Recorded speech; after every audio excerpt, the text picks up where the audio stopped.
Kalau babi itu haram, kenapa Allah menciptakannya? Apakah hanya sekadar ujian? Atau sebenarnya ada kisah besar di baliknya? Ternyata ada sebuah cerita menarik yang sering dikaitkan dengan zaman Nabi Nuh.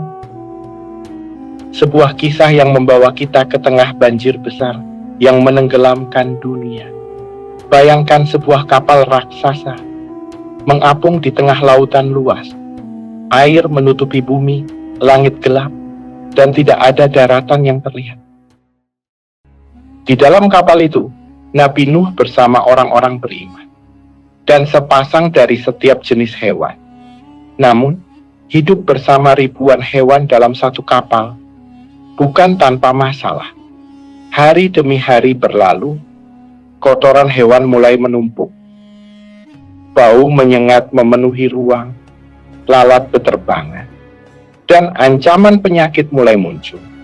Ini bukan sekadar masalah kebersihan, tapi ancaman bagi kelangsungan hidup semua makhluk di dalam bahtera.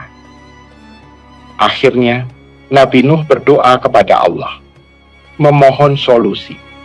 Dalam beberapa riwayat Israiliyat yang tidak bisa dipastikan kebenarannya secara mutlak, disebutkan bahwa Allah menghadirkan solusi yang tak terduga. Muncullah dua makhluk, tikus dan babi. Tikus membantu menghabiskan sisa makanan, sementara babi memakan kotoran yang menumpuk. Dan perlahan, masalah besar itu mulai teratasi. Bau berkurang, lingkungan menjadi lebih bersih. Bahtera kembali layak dihuni. Dari sini kita belajar satu hal penting. Bahkan makhluk yang dianggap hina pun punya fungsi. Tapi penting untuk dipahami, kisah ini termasuk Israiliyat. Artinya, tidak ada dalil pasti dalam Al-Quran atau hadis sahih yang memastikan kebenarannya. Namun, banyak ulama tetap membolehkannya sebagai pelajaran, selama tidak bertentangan dengan ajaran Islam. Dan pelajaran utamanya jelas. Tidak ada ciptaan Allah yang sia-sia. Dalam Islam, larangan memakan babi disebutkan dengan sangat tegas. Bahkan berulang kali dalam Al-Quran. Artinya, ini bukan larangan biasa. Dari sisi kesehatan, ada beberapa hal yang sering dijelaskan. Babi termasuk hewan yang tidak selektif dalam makan. Berpotensi membawa parasit seperti cacing pita. Bisa menjadi sumber penyakit jika tidak ditangani dengan benar. Namun, apakah alasan utamanya hanya soal kesehatan? Tidak sesederhana itu. Dalam Islam, babi disebut haram li'ainihi. Artinya, zatnya sendiri memang diharamkan.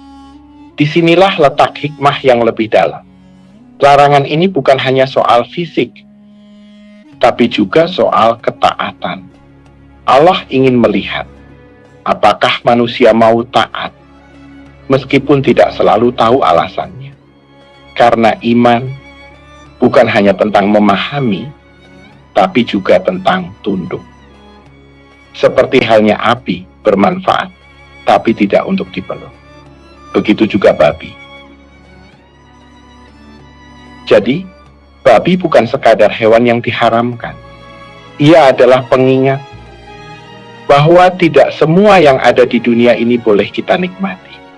Dan bahwa ketaatan seringkali diuji lewat hal-hal sederhana, seperti makanan sehari-hari. Sekarang pertanyaannya untuk kamu. Menurutmu, larangan babi itu lebih karena alasan kesehatan, atau memang murni sebagai ujian ketaatan? Tulis pendapat kamu di kolom komentar.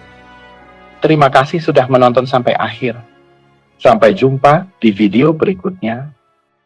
Wassalamualaikum warahmatullahi wabarakatuh.